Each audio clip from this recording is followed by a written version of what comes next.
So the Sahaba, this is how I'm thinking, The Sahaba, they're wrestling in the masjid, and then imagine Rasulullah walks in, sallallahu alaihi wasallam. Imagine the honor, the izzah of the man. Walks into the masjid, and Sahaba are wrestling. So Allah, me personally, I can't help but think, like, now, not the Prophet, a Shaykh walking, Jallis, bro, pull up, man, the Shaykh's here, bro, the Shaykh's here.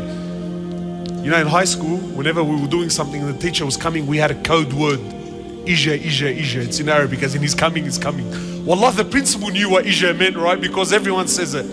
So imagine now the Sahaba, they're wrestling, and now the Prophet ﷺ walks in. So you can imagine what happens to the companions. So they all, wow, embarrassing. And then he asks, he says, what are you doing? Please. Didn't the Prophet know what they're doing? Honestly, tell me something. Didn't he know what they were doing? He knew exactly what they were doing.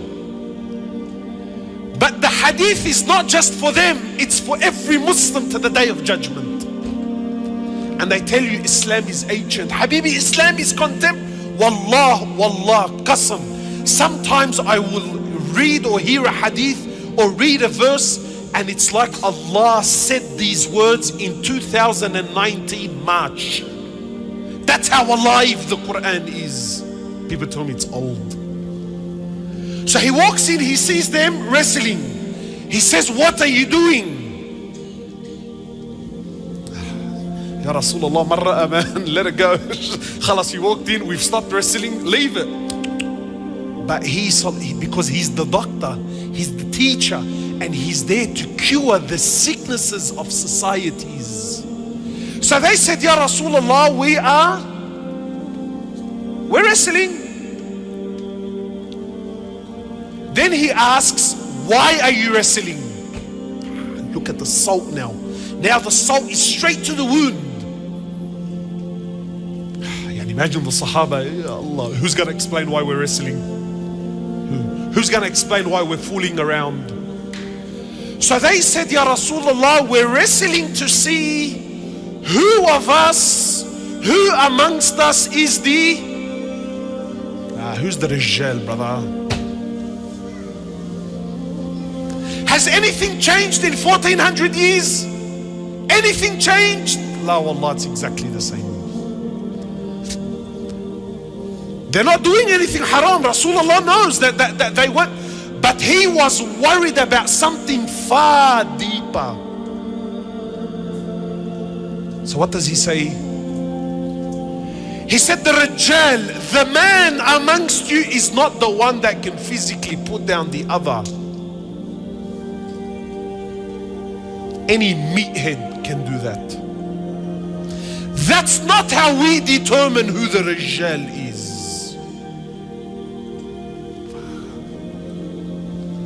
Imagine how the Sahaba felt. Imagine when the Prophet is telling him, this is not how we determine men. He said, the Rijal amongst you, the man amongst you. Please, my young brothers, please don't fall for the fitna of the street, man. This deed will make a man out of you. The street will only make a thug out of you. He said, the Rijal amongst you, the man amongst you, is the one who, when a musibah, when a calamity happens, he can control his anger and his wrath. He can control it. He's patient. This is the man.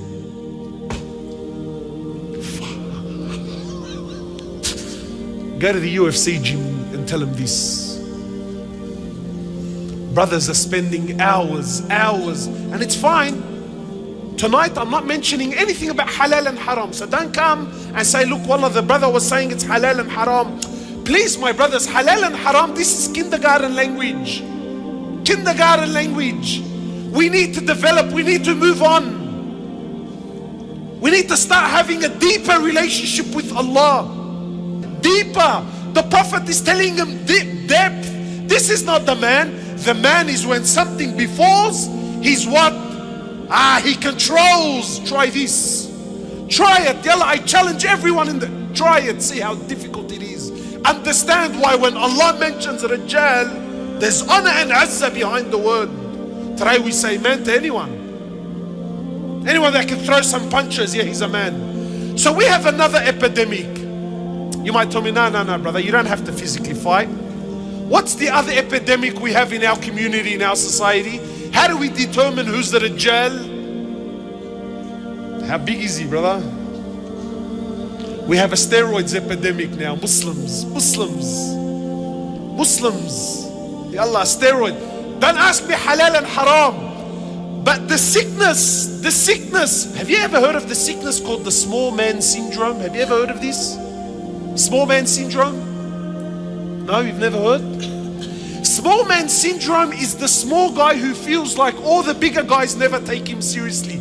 So he starts doing things that are out of his character in order to show them that, look, I'm a man as well. They call this what? Small man syndrome.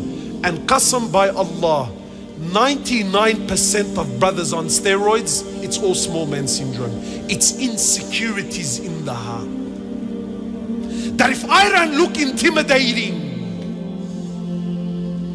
if I don't look physically strong and muscly, I'm not a man. So brothers will be he'll bench press 100, 120, Allahu Alam what they're bench pressing. He'll bench press amazing weight and it's recorded and Snapchatted. But the same brother cannot lift a blanket for Fajr. Hours in the gym. Wallahi, the same brother, yet can't lift up a blanket for Fajr. We have a steroids epidemic. Steroids now. Everyone's abishak sheikh. And you know what's funny? Everyone's on steroids, but no one says it. And we're supposed to all act like, because you're not saying it and I'm not saying it, so therefore it's not happening. I see a brother today, he's a pencil neck. He leaves, 6 weeks later, he's got muscles on his ears and his nose. So I'm thinking, brother, tabarakallah, Allahu Akbar, how did you get so muscly? So now he's trying to convince me, because I'm the fat one, and therefore clearly I don't understand the gym. Brother, alhamdulillah, I've been eating well. Habibi, what are you eating? What are you eating that's put muscles on your ears and your nose, brother? Tell me how. No, brother, I've been eating tuna and rice. So I'm thinking, brother, wallahi, I've been eating tuna and rice too, but how come? So we're all in denial. We're in denial. Small man syndrome. To look big, to look intimidating. This makes me a man in the community. Just before summer comes, now everyone hits the gym. Why? So when it's a hot day and I go to the gym, and I go to the beach at Bondi, and look how shallow we've become, bro. Wallahi, it's embarrassing.